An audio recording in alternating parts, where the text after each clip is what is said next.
Clarion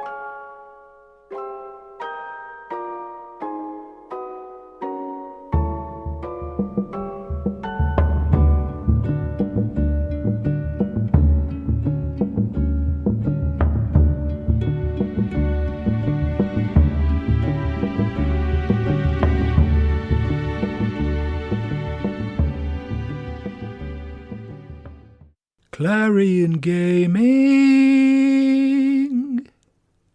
ICE registration is now open. Clarion Gaming, for all your major international gambling expo needs. Hello and welcome to the Gambling Files podcast, the podcast that wants to roll over and let you scratch its belly. Yes, just there. I'm one of your hosts, John Bruford, with my other host, your other host. Yeah, your other host. We're yours. Fintan Costello. Fintan, hello. Hello, John. Fintan, an eagle-eyed listener sent me a link the other day. Uh-oh. What have I done now? Well, that's just the thing. You appear to have changed your accent, gotten jacked right up, and have been putting fitness videos online. Nice. Fucking great. Recorded in what appears to be a converted garage. Sure. That's my new side hustle by the sounds of it. It's very impressive, but what's most impressive is all the weight you lose between recordings. No, this guy was big. He was. Has he got the same name or something, or what? Or just he's just got your hair. Jesus Christ, that's basically racial profiling at this point. Like, you can't just like, oh, he's got the same hair as you. It's you. I get that all the time, kind of. He's got the same head as you.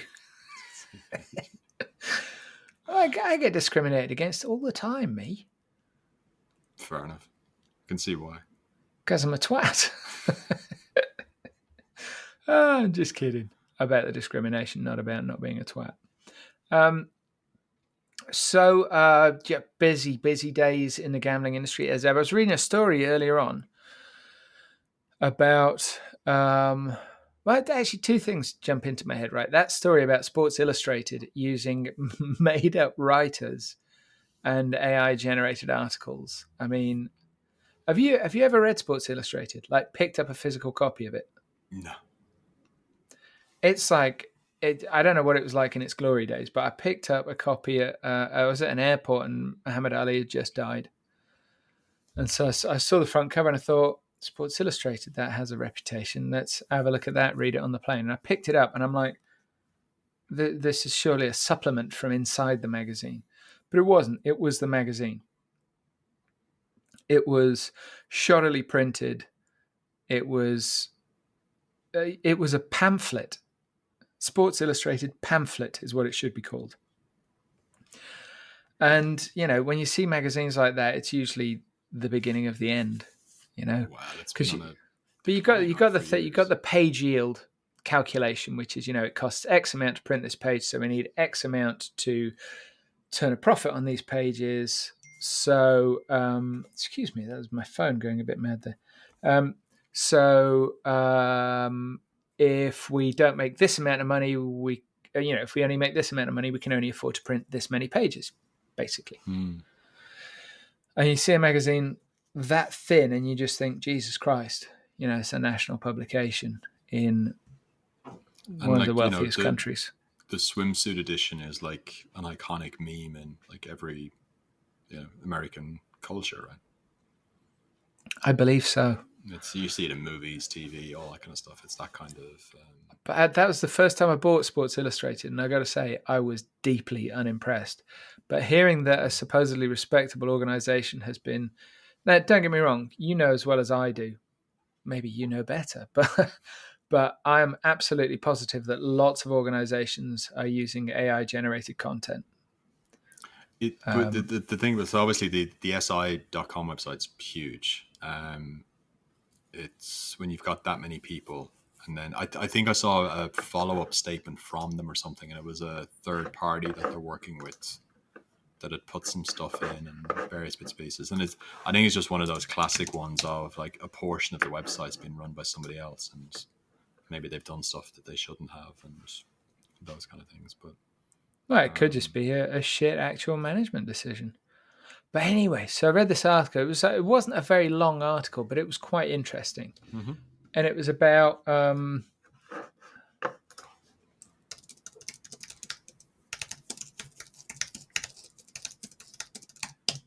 sorry about that. I had to write something.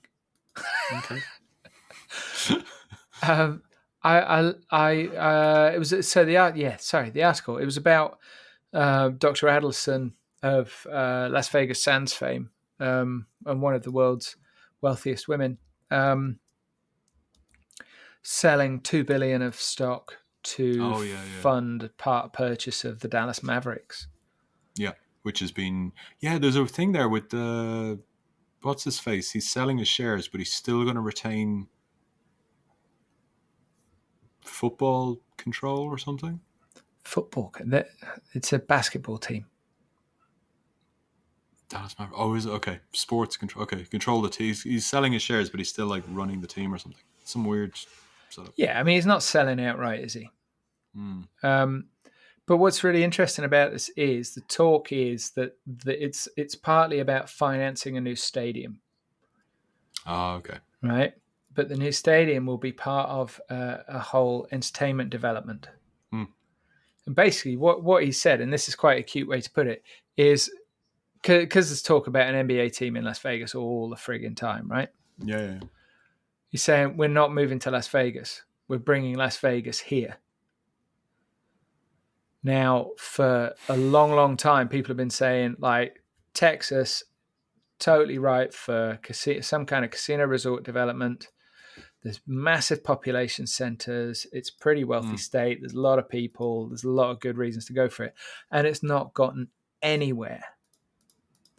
But this could be the door opener because of the level of investment in that stadium development, for one thing, but also the combined weight of Dr. Adelson and that nice Mr. Cuban. That's going to open some doors that were not previously open, I suspect. Yeah, for sure. Sorry, my door's just knocked. 1 second. My God, it's all go. That's the one thing about the Gambling Files podcast is that we're quite popular. And while Fintan's gone, I can talk about him. Yeah, so this dude, he had all this hair and he was, lifting weights and stuff and being very committed and manly with it, which obviously that's not like Fintan at all. But the hair, yeah. So thank you to that eagle-eyed listener for writing that in. Fintan's back. So, I think that could be really, really... This could be the beginning of an actual development in Texas regarding casinos, etc. Do you really think so? Yeah, I do. No. Do they have that much clout? One of the things that carries clout is jobs and taxes. Fair enough. And this has both. Lots and lots of both. So that's why I think that the employment potential for a project on the scale that I suspect they're talking about is big enough to get some serious political weight behind it. I might be wrong, but I think this is the best opportunity that any kind of resort in Texas will have. But are they thinking of it in terms of like gambling? Like obviously they said Vegas, but is it more like, well, look, we'll do concerts, we'll host MMA That's what I reckon. That's what I reckon. It's going to be this is a destination to come and do all sorts of stuff. Yeah. And there's some gambling. Yes, of course. You've got to we'll have the best restaurants, we'll have Cirque du Soleil, we'll have all the best of the best nightclubs. And the best... Yeah. That's what I reckon. But I've been wrong before. More than once, would you believe? No, I know it's unbelievable. It's unbelievable, but no, it's true. So that's pretty interesting, I thought. And it seemed to have been written by a person, so that was a double win for Sports Illustrated today. But I've noticed on LinkedIn as well. I've noticed some people are definitely generating their posts using AI. And then they're not taking out the AI flags. No, really. Yeah. The Oh, ones that are that's like so you got these posts that end, in conclusion, I believe. And I love that. I really do like that. I think that's there's something quite endearing about it. Oh, look at the little AI. yeah. But anyway, so what you been up to? Anything interesting? No, just business as usual, mate. I lead a very boring life. Yeah, so do I. I've been doing a lot of driving. Yeah, I have. I've been doing. Yeah, I haven't travelled, which is nice. But not. It's amazing actually. The by not traveling, it means I'm not having the big dinners and a couple of beers and stuff. So my weight loss is actually happening now, which is quite nice. Excellent. Yeah, quite happy with that.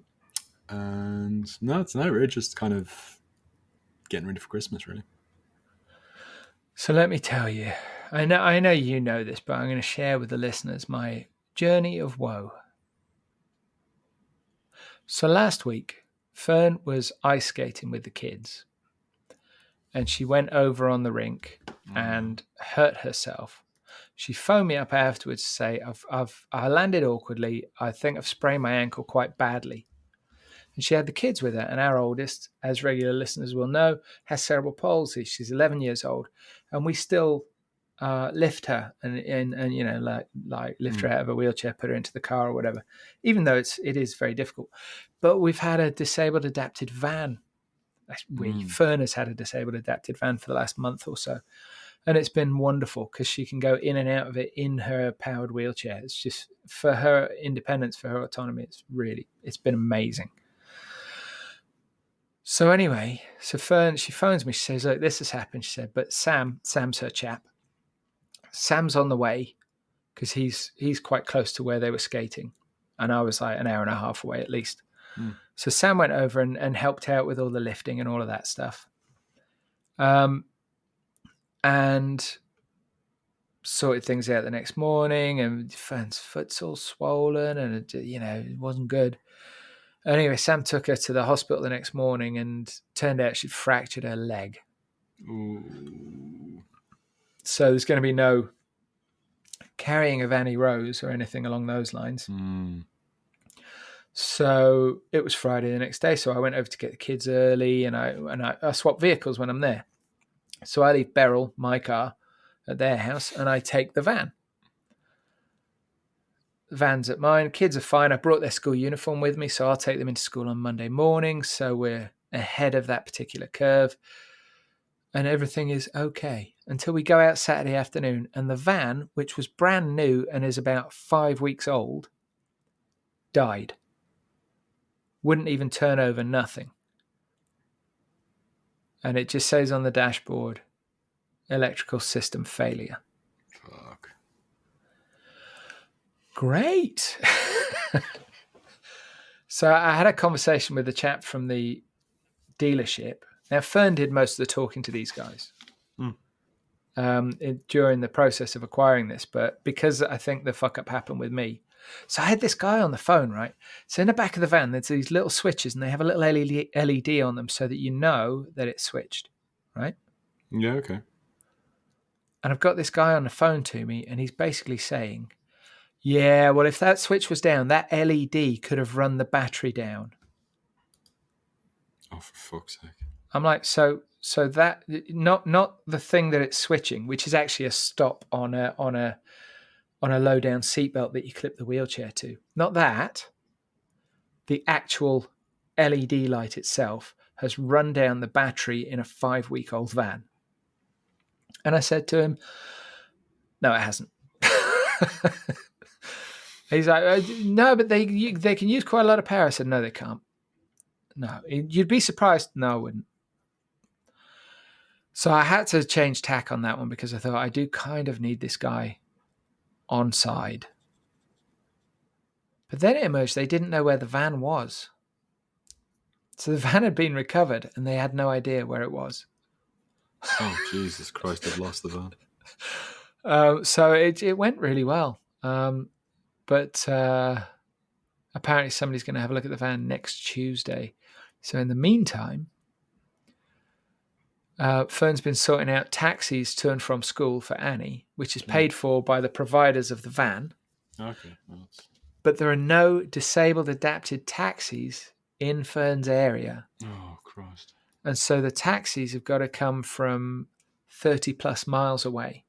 So each taxi journey for Annie to school costs over £100. Oof. It's madness. You could have rented a car cheaper. Well, that's the thing. See, there is an agency which does rental vehicles, hire vehicles, for the agency that sorts out the disabled adapted vehicles. And Fern spoke to them first thing Monday, and they said, yeah, we haven't got anything suitable. Because she's broken her leg, we were like, look, can you get us an automatic? Yeah, we're not going to be clutching.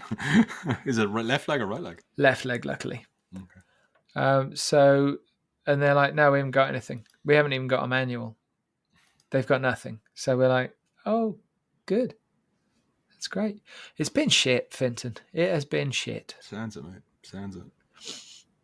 So, yeah, I've been, living my best life, I think. Probably the phrase. Well, it's just about getting through it half the time.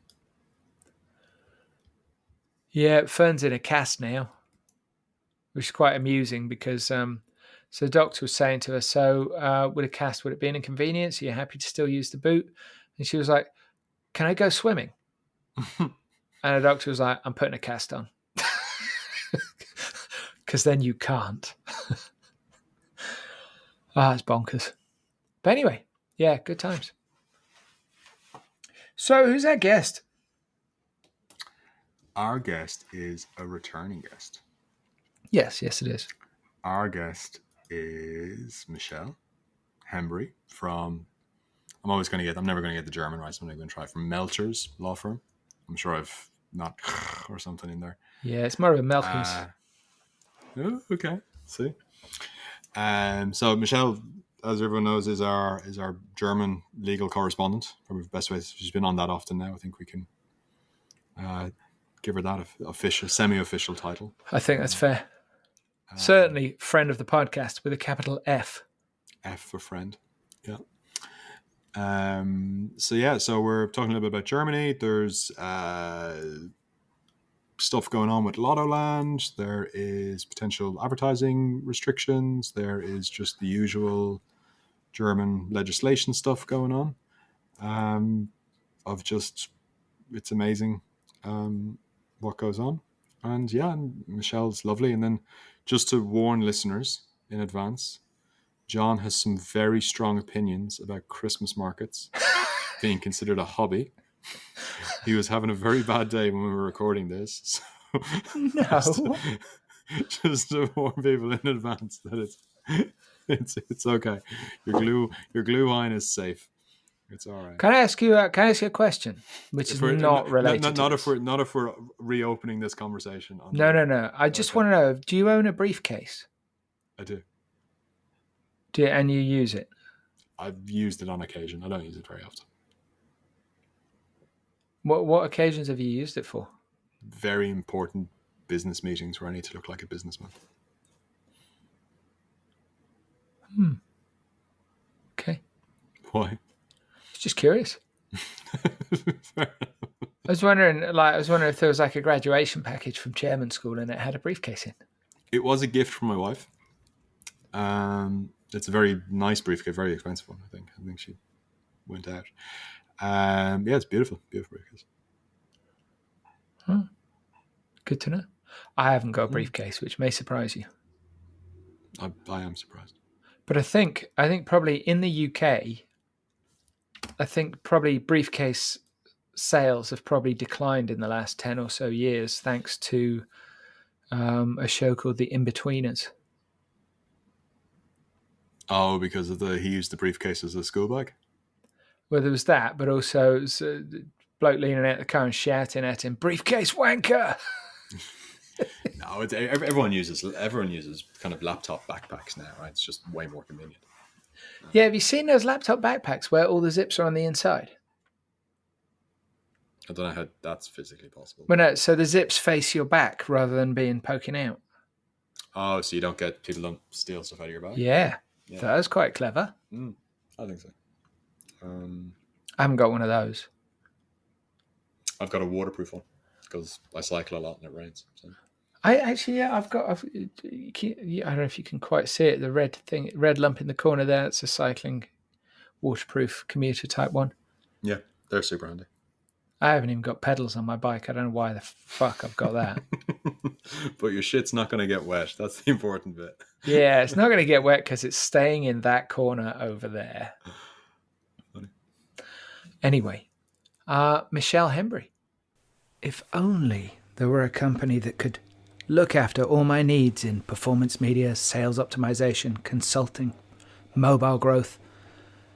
Some fabulous team of magnificent people who would just help me out with some media buying in sports with exclusive content. Oh, if only there was such a company. Hold on, what's this? BWise Media? www.bwisemedia.com. I shall look into it. They sound perfect.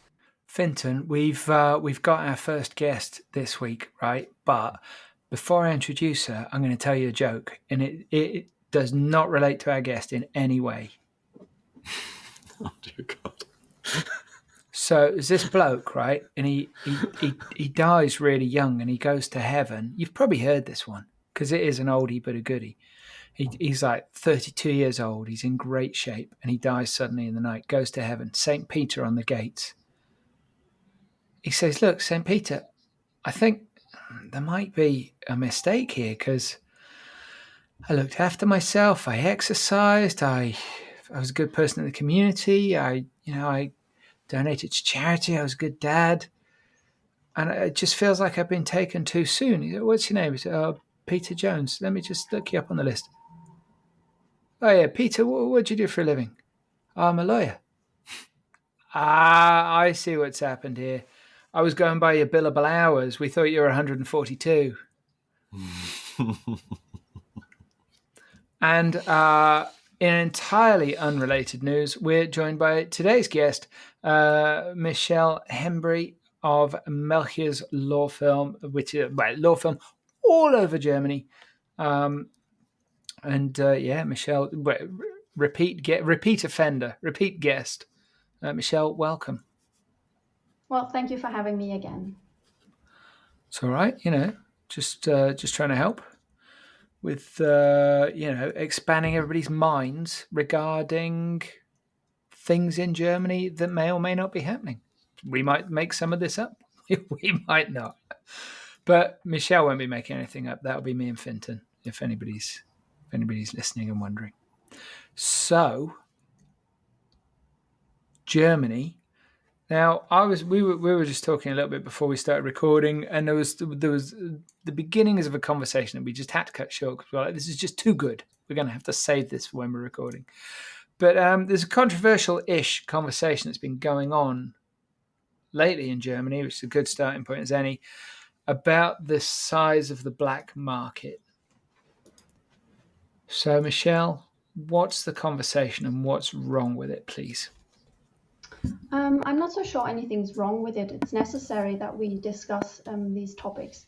As I was mentioning earlier, any restrictive regulatory framework needs a justification. And one of the justifications for our regulatory landscape in Germany has been the necessity to push back the black market. So channeling customers, meaning players, to the whitelisted market.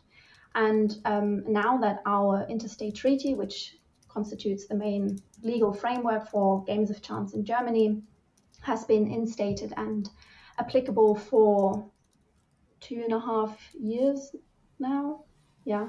The regulator had basically updated the industry and everyone else on their successes and said, well, based on the tax records they were looking at, the black market must have been pushed back to a great deal, whereas the industry then argued, and also obviously this always happens in publishing statements and everything's very official, but just kind of filtering the most important arguments. The industry then argued in answer to that simply looking at the tax payments that have been done in the past 1 or 2 years wouldn't suffice in order to evaluate whether the black market has actually been pushed back to a degree that would not only justify the current regulation, but also to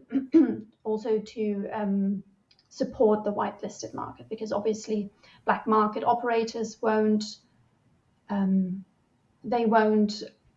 comply with regulations. Therefore, their offering is far less restricted, and they can make a larger revenue, which is more attractive economically, obviously. So the incentive for operators to become part of the whitelisted market needs to be that the black market is being pushed back.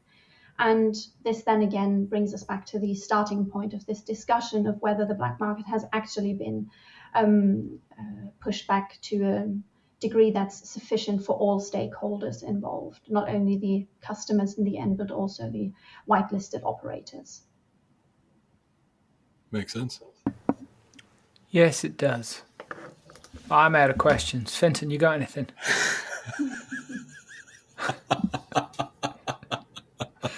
Clever. Thanks, John. Appreciate that. No, look, it makes sense, because if you're not if it's not a level playing field, you're playing by the rules. It's not a level playing field. You can't offer a competitive product. Then why play by the rules? Or why even be in the market and just put the resources elsewhere? Which makes a lot of sense, and intuitively is kind of like that's just what a capitalism will do, right? And then there's enough people offshore willing to take that traffic and not care about the rules, who can make shed loads of money, which I think is super interesting. Just academically super interesting, not like, oh, that's interesting, kind of thing. I think it's interesting on various levels. On one hand, politicians just recently have brought up the number of, I think, 1.3 million people supposedly being affected by gambling addiction or betting addiction, or at least disordered behavior around taking part in games of chance. And I find that quite unfair to hold this against the whitelisted market, because obviously the number just, I mean, if it were true, I can't assess that, but if it were true that 1.3 million people in Germany, and keep in mind we have about 82 or 83 million citizens in Germany, if all of those people, 1.3 million, show disordered behavior around gambling, that's obviously very worrisome. But you can't tell me that all of these 1.3 million people are gambling with whitelisted operators and showing disordered behavior on their platforms or in their betting shops and whatnot in Germany. Exactly. So I think if the regulator and the politicians and everyone else is referring to the dangers of gambling, then they'll have to approach the regulation in a more holistic manner, I'd say. So to really effectively go by enforcement. And I do understand that enforcement of against operators that are operating from abroad, maybe from Asia or wherever, are not easy to get a hold of. But the interstate treaty, which again is our main regulation in Germany, does provide other options to cut these offers short, such as IP blocking or payment blocking and so on. So it's not that the regulator should be resting on a number based on taxes just yet. And I think that's the worry of the industry, and why this dispute, I'd say, or at least the discussion has been brought to the attention of the press in recent days. And it's I completely agree with you, because I think if you think of like offshore gambling, and if we think of like the gambling population in a country as a bell curve, So on the left-hand side of the bell curve, we've got the disordered or problem gamblers. The top end of the bell curve, we've got the VIPs, basically rich people. And then there's like the big middle. It's the two ends of the bell curve that are going to go offshore, because for the problem gamblers, there's less restrictions, there's less responsible gambling, there's no account blocking, there's no timeouts or whatever it is that they want to be able to. The product range is bigger and everything they want to do. And then at the other end, it's just like rich people want what they're used to, and they've got the money to go make that happen. And I think both groups, they're both very profitable groups, which makes it a very lucrative opportunity for people who are willing to target those groups. And I think you see a similar thing kind of, there's obviously these black market discussions happening in the UK. It's been used by operators in the UK about upcoming regulations and stuff, but it's still, in my view, those two groups who are going to be most willing or actively seeking those opportunities, which are, and particularly the problem gamblers, are obviously the ones who need the most protection. So yeah, it's a tricky one to solve. So every time you come on, we talk about Germany, and you kind of start uncovering or explaining to me like how stuff works in Germany and how it's like, because obviously growing up, like I've got pictures of Autobahn and BMWs and like just really great, like, you know, just German efficiency and precision engineering and Vorsprung dark technique and all these kind of things. And then the more I learn about gambling regulation in Germany, the more you realize, you're just like everybody else. It's all a bit mad inside, and only a local can really understand it. What's happening now in Germany? What's going on since we've last spoke? That's funny that you pick up all these ideas people from abroad usually have from Germany, Christmas markets and old towns. Oh, it's the German Christmas market is now as ubiquitous as an Irish pub. Every village, every town, every city, everywhere has a German Christmas market. I know. It's an amazing export. I can take it a step further than that, Fintan. Go on. So I may have mentioned I've been using some dating apps of late. And where you've got to check these little things and say, these are my interests. You know, I'm interested in dog walking and other scintillating pastimes. But and this I've been treating as a red flag. Christmas markets is something that you can list as an interest. And if somebody lists a Christmas market as an interest, I'm like, no, you're a moron. You're gone. Why? Why are you so anti-Christmas market, John? I'm not anti-Christmas markets, Fintan. I'm anti-people that say that they're an interest. It's not a fucking interest. You're all wrapped up. There's like, you're getting a sausage in a bun. There's a glass of glue wine. Like, what's not to like about a Christmas market? Would you describe that as an interest of yours? Something you like going to, fair enough. But describing it as an interest? Fucking hell, that's like saying eating breakfast is an interest. I think... Taking a shit. I'm interested in shitting. Well, I do it fairly frequently. You can't compare a sausage in a bun. That's just like... I'm interested in going to supermarkets because I do it. No. It's just nonsense. It's not a fucking interest. I think you've saved those women from themselves. It's the classification of it as an interest that I have the issue with, Fintan. I'm not dissing the Christmas market as an event. It's saying, is this one of your interests? If your life is so empty that you've got these 5 choices, you go, oh yeah, I'll put Christmas markets in there. What if I'm reading that in July? Am I going to think, oh shit, they're just going to be sitting there until at least November with nothing to do? I would just like to apologise to all our listeners. John's anti-Christmas market views are not representative of our sponsors. How do you know? Actually, I bet Sebastian from BWise Media likes a good Christmas market. Of course he does. He's Austrian. But he'd never have to. I mean, obviously, a successful, handsome gentleman like Sebastian would never need to do a dating profile. But if he did, he wouldn't put it as an interest. He'd just have it as a thing he enjoys around Christmas occasionally. So here's the question for Michelle. In Germany, is it a Christmas market, or is it just the market? So like in Ireland, it's not an Irish pub; it's just the pub.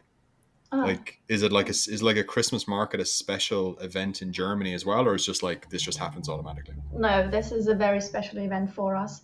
Most of our kind of company celebrations up until Christmas are based all around visiting Christmas markets in the area, and I think it just entails all of what people usually love at this time. And would you class that as an interest? I mean, would you call it a hobby, going to Christmas markets? Look, I get what you're saying, but it could show that this person has interests that are tied to going to Christmas markets.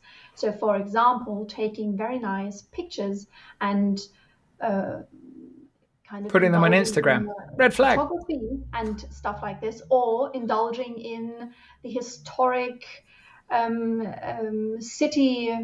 I don't know. There's a German word. Kind of the city history of where the Christmas market takes place. So that could also play into this. But I do understand what you're saying. It might not be an interest in itself, although it's nice to romanticize things, Jon, once in a while. It could help with your mood. Yeah. So you're saying that if I romanticize things, say I think, oh, I know, I'll go to some frivolous seasonal thing, I will be less homicidal and angry. Goodness. I mean, you say you have interests from what I've kind of recollected from your previous episodes, is that you are interested in TV series and movies, right? No, I'm actually not. Would you believe? I certainly wouldn't describe it as an interest, no. Oh, dear God. Come on. That's not fair to just deny the obvious now. No, you see, I would say it was probably a past interest. And now, because I work so hard, it's like I get to the end of the day and all I'm good for is I've got one of those remote controls where you can speak into it, so you don't even have to press buttons. Okay. I'm going to be the size of a house in a few years. I'm not even exercising my fingers when I sit down at night. I just be like, Netflix, Gilmore Girls, and that's it. It's not an interest as such. It's anesthesia. That's what it is. It takes the pain away. You know what I'm talking about, Fintan. You know. I know all about taking the pain away, Jon. That's why I ran 20k this morning. Exactly. Anyway, I'll tell you what we're going to do. Let's park the Christmas market. I didn't bring it up. Debacle. You two. Let's move back to Michelle and what's going on in Germany since we last spoke, Michelle. Thank you. Right, that's a good idea. That's a good idea, that is. You go on, Michelle. I'm sorry. Thank you, Jon. That's good. No, not much has been happening other than the discussions around black market and maybe even more restrictive rules around advertising for sports betting and virtual slot machine games and so on. So the industry really is holding their breath and struggling a bit in remaining diplomatic when approaching the regulator and also politicians. But other than that, which was actually why I think I was so interested in current affairs, let's put it that way, is the so-called Lottoland proceeding before the European Court of Justice. And I'm not sure if you've heard of it, but just as a wrap-up, Lottoland obviously is a huge operator that's been operating in Germany or for the German market online for many, many years, although never acquiring a German or official German license, and therefore have always been recurring to their Maltese licenses for their offerings. And specifically such were virtual slot machine games, casino games, as far as I'm aware, and so-called secondary lotteries, which essentially are bets on the outcome of state-run lotteries in Germany, or even the Euro Millions or whatever, abroad, which are completely forbidden from a German German legal perspective, actually. And that's how Lottoland argues have always been permissible, at least on Malta, which is where their headquarters are, where their main offices are located. So we've been talking previously, I think in our last joint episode, about the player claim wave that German operators or operators active on the German market have been dealing with, similar to what happened in Austria a few years ago and is still ongoing. And now also Lottoland had been approached by such a claim. However, I'd say the more interesting twist to the whole story is that the initial player assigned his claim to another person, a German-based person who incidentally is a lawyer himself. And this lawyer did not decide to bring this claim before a German civil court, although the claim itself is tied to the offerings of Lottoland in Germany, and the initial player is a German-based player, and he always gambled from his home in Germany. Mm-hmm. Still, this lawyer decided to bring forward this claim before a Maltese civil court against Lottoland. And this is where it gets very interesting, because other than that, it would just be a typical player claim that we're dealing with in mass scenarios at the moment. The Maltese civil court then decided that this case is so tricky that it needed to refer to the European Court of Justice, because it thought the previous regulatory framework in Germany, which isn't even applicable anymore, would or had violated European law at the time. And because it doesn't want to rule, or it's not even allowed to rule upon European law and compatibility of national law with European law, it now referred its questions as part of a so-called preliminary ruling, that's a set legal term in this context, referred these questions to the European Court of Justice. And all of this has triggered a huge wave of attention amongst the industry, but also press and media, because it would be the first time, if this goes through, obviously, it would be the first time that a European institution on that level would have to assess the previously applicable law on virtual slot machine games and secondary lotteries, and this is where the main critique comes from. It all seems quite construed in order to get the European Court of Justice to assess on these previous regulations in Germany. And do you think it's construed in favor of the industry or the consumer? Yes, the industry. So I said the guy or the person who's now claiming these losses from Lottoland has never actively been on the forefront in regard to player claims.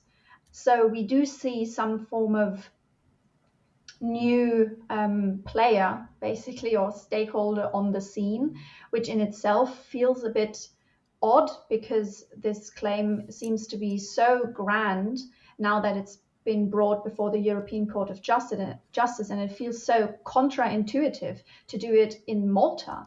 If you're a German person, I mean, I understand we see this in masses now, again, that people assign their claims to, let's say, litigation funders or other forms of company structures in order to have their claims being, claimed before a German court, which makes sense because these people are familiar with German procedural laws and everything, and it just seems more practical. Even you don't have to go to Malta to do all these things. And now, this whole German scenario is being brought before a Maltese court.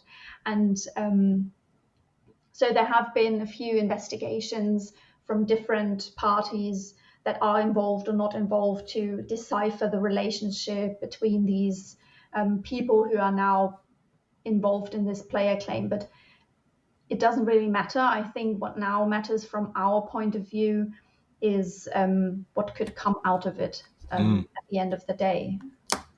And if they're successful, what does it mean? Oh, that's well, I mean, that would have a huge effect. If you say if they'd be successful, that would mean that the European Court of Justice not only would find their claim admissible, meaning they'd actually look into the detailed questions, they would also answer these questions in favor of the operator, is I think what you mean if they'd be successful. So, Well, if the claimant gets their claim, like they get refunded. oh, okay. You mean that way? So the player or this one person from Germany would be successful. Well, then it would just be one claim as all the others are. That wouldn't affect anything. And it doesn't create a precedent, and so really it's a case of it's not set up to fail. But if his claim gets rejected, then it's an ECJ level decision, which then affects all of Europe. No. So just going back one step in kind of the scenario. So what usually happens, a national court is being asked to rule upon a certain scenario, a certain case. In this case, it's like a typical player claim. He lost a certain amount of money while gambling on the website of Lottoland. Yep. Okay, so this is a typical case. However, the Maltese court, who's now competent in this scenario, said, well, we do know the answer from our point of view, but we also see that it affects German regulation and that also affects European law. And because we're not competent as a mere national law to rule upon European law, we have to set or phrase a certain amount of questions to send to the European Court of Justice. They'll answer, and then we'll have to take these answers into account to then rule upon the initial player claim that's been lying on our desks. So this is the situation at the moment. The Maltese Civil Court kind of paused their claim and asked the European Court of Justice a certain amount of questions. I think it's 7 or 8 in this case, all regarding the compatibility of German previous regulations with European law, meaning the freedom of services. So this is the situation at the moment. And at the moment, we have the European Court of Justice, who has not yet published a statement on anything. The German government, however, has published a statement. And this is why I, and also the media and everyone from the industry, has kind of drawn their breath and, well, been looking into it more detailed. So, yeah, we don't really have an official statement from the European Court of Justice at the moment, but the industry is waiting for one. But obviously, up until then, member states of the European Union are allowed to, or even requested to, publish statements on their own, which the German government just did. And is there a timeline for the ECJ? I think someone said it's between 15 to 18 months or so. Okay, so off the top of my head, I'm not 100% sure. So got it. Okay, so you'll be back to talk about this one then in the distant future. You touched on more advertising restrictions. As my marketing nerd antenna loves an advertising restriction. What's happening there? Up until now, not much, luckily, but it does seem like certain politicians and stakeholders on regulatory level are speaking out on advertising restrictions, especially for sports betting now. So the Interstate Treaty on Gambling that was instated in 2021 in July of that year stipulates an advertising ban, a so-called watershed, between 6 a.m. and 9 p.m. And that regards casino games, poker on the internet, and also virtual slot machine games. Sports betting, however, has been excluded from this restriction up until now, which obviously is great for sports betting operators because they can just simply show their name and their brand and promote their image online and also in, for example, arenas and stadiums whenever they want to. And now, especially I think you'd call him the Commissioner for Prevention of Drugs and Drug Abuse, and just regarding general health matters in itself. He recently, but also just very frequently in general, publishes statements on how he thinks it's necessary for player protection and youth protection in particular to restrict sports betting advertisements as well in a timely manner. And he just, I think yesterday, published a statement on one of our biggest national newspapers saying he'd like to see a watershed between 6 a.m. and 11 p.m. for sports betting, which is even more restrictive than what we already have for virtual slot machine games. And I mean, that's just, that goes too far, let's put it that way. And you could imagine like every sports club and football team in the country complaining because they'll lose valuable sponsorship and all of those kind of things as well, right? Oh, definitely, yes. Especially because of I think there's a world championship or a European championship or something like that coming up next year in soccer or football. And obviously they are counting on certain economic benefits from that time. And if advertisements would be restricted up until then or shortly after, that would hurt the industry tremendously. But there have been ideas and also projects in order to highlight the necessity for safer gambling, safer betting, and player protection also as part of the advertisements of sports betting operators. So there's obviously a association that's only, well, that kind of advises on interests of the sports betting industry. And they've also been quite active on that level in order to enhance the image of the sports betting industry just nationally. Okay, that makes sense. Yeah, that would make sense. Anything else going on? It's quite a lot. But... It's a great question, Fintan. I was lining that one up. So I've been doing journalism school in my spare time. Excellent. It's because there's no homework at chairman school. You just got free time. It's incredible. Just smoking cigars, drinking brandies. Actually, yeah, that probably does count as homework. Does, yeah. Then, excuse me, I'm very sorry. That's okay. It's okay. You weren't to know because you haven't been. So. That's very fair. The only thing I know about chairman school is from watching Harry Potter. I gather it's very similar to Hogwarts.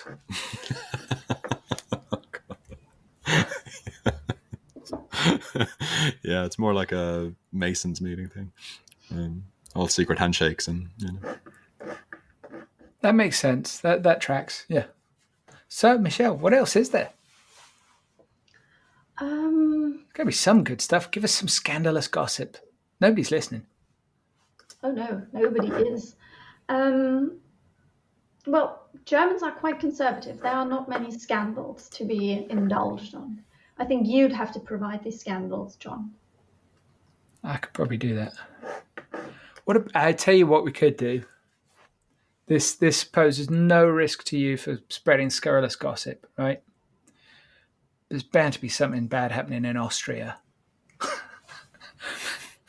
I mean, they're only next door, but it's only Austria, right? What's happening in Austria? Anything? Is there something bad? I have no idea whatsoever about Austria. Are you telling me you specialise solely in Germany? Well, that's what professional laws require of me, to only restrict my legal advice to the German territory, yes. So I'm quite pleased about that, because I can just see myself being even more overworked if I have to go into Austrian law as well.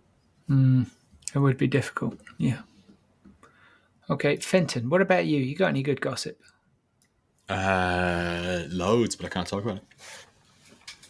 That's just... I don't think I've got any. Yeah.